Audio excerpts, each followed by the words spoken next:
Hello guys, welcome back to my channel. तो guys, आज की वीडियो में हम क्लास 9th मैथ्स का चैप्टर 1 नंबर सिस्टम पढ़ने वाले हैं। तो गाइस, कई तरह के नंबर होते हैं, जैसे कि natural number, whole number, integers, rational numbers या रियल नंबर्स। तो हम एक एक करके सबको पढ़ते हैं ताकि हमारा रिवीजन भी हो जाए।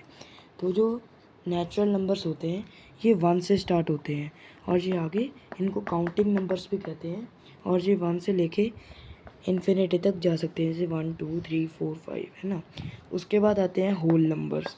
होल नंबर्स होते हैं ये 0 से स्टार्ट होते हैं और ये 0 से आगे 0 1 2 3 4 5 ऐसे चलते हैं।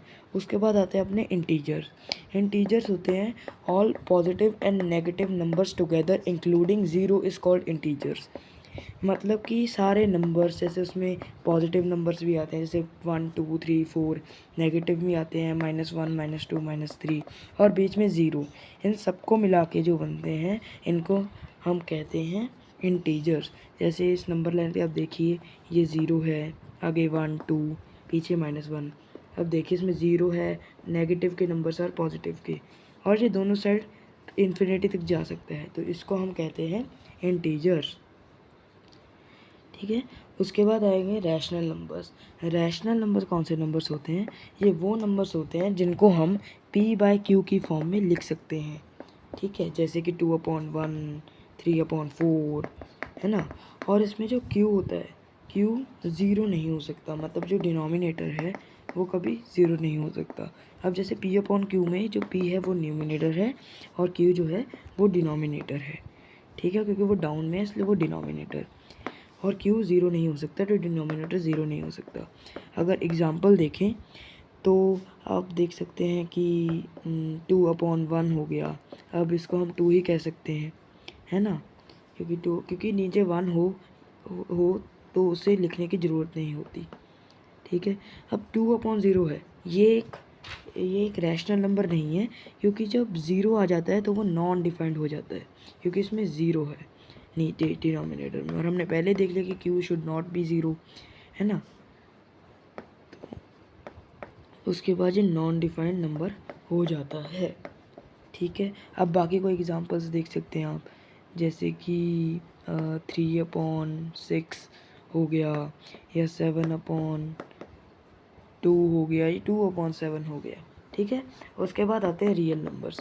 तो रैशनल नंबर्स और इररेशनल नंबर्स जब दोनों साथ में आते हैं तो उसको हम रियल नंबर्स बोलते हैं। ठीक है। ठीक है। अब ये रैशनल नंबर्स और इररेशनल नंबर्स क्या होते हैं? रैशनल तो आपने अभी पढ़ लिए, और इररेशनल हम आगे पढ़ेंगे इसी वीडियो में। ठीक है। हाँ, तो रियल नंबर्स, अब इसके एग्जाम्पल हम आगे देखेंगे क्योंकि हम आगे पढ़ेंगे। ठीक है। इसको अब आगे बढ़ते हैं। अब जो हमारे रैशनल नंबर्स हैं उनको हम 3 कैटेगरी में डिवाइड कर सकते हैं। ठीक है, जैसे कि टर्मिनेटिंग, नॉन टर्मिनेटिंग और इररेशनल। जो टर्मिनेटिंग होते हैं ये होते हैं कि अगर हम किसी दो नंबर को डिवाइड करते हैं और उसका आंसर, जैसे रिमाइंडर जो होता है ना फाइनल में, वो ज़ीरो आ जाता है, मतलब वो पूरी तरह डिवाइड हो जाता है, तो वो टर्मिनेटिंग होता है। ठीक है।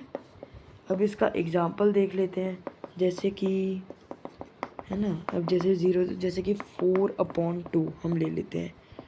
ठीक है, 4/2, ठीक है, 4/2 या 4/2। तो गाइस इसमें क्या होता है, अब जब आप 4 को 2 से डिवाइड करेंगे तो 2 2 4 हो जाएगा और आंसर 0 आ जाएगा। ठीक है। ऐसे ही इनको हम टर्मिनेटिंग कहते हैं। अब नॉन टर्मिनेटिंग क्या होता है? अब टर्मिनेटिंग में 0 आता है, नॉन टर्मिनेटिंग में जिसमें 0 ना आए वो नॉन टर्मिनेटिंग। सिंपल, याद करना भी ईजी है। अब अगर हम कोई दो नंबर डिवाइड करें और फाइनल में रिमाइंडर 0 ना आए, वो क्वेश्चन चलता ही जा रहा है, तो उसको हम नॉन टर्मिनेटिंग रैशनल नंबर बोलते हैं। ठीक है, क्या बोलते हैं? Non terminating rational number. अब इसका कोई एग्जांपल ले लेते हैं, जैसे कि 10/3, 10/3 या 10/3। ठीक है। अब जैसे अगर आप 10 को 3 से डिवाइड करते हैं, ठीक है, तो आंसर ऐसा कुछ आएगा, क्योंकि 3 × 9 और फिर 10 में से 9 निकालते हैं तो 1 बचेगा। अब जो यहाँ पे देखिए, जैसे 3 × 9, तो 10 में से 9 निकाला तो 1, पॉइंट लगाया 0, उसके बाद फिर से 9 किया, 3 × 9 और फिर से 1, और ऐसे चलता रहेगा।